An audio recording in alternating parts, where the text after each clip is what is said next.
Hi everyone, in front of me I've got Xiaomi Pad 6s Pro, and let me share with you how to activate automatic system updates on this device.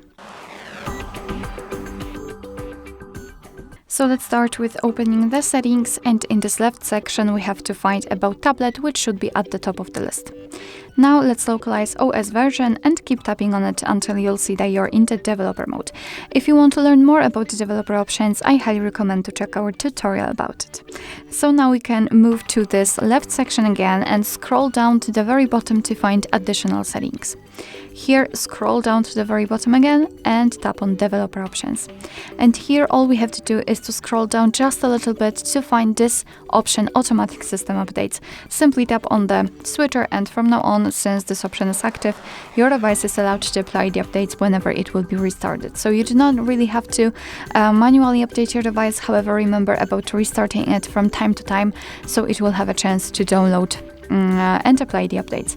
Of course, you can turn this option off just by tapping on the switcher again.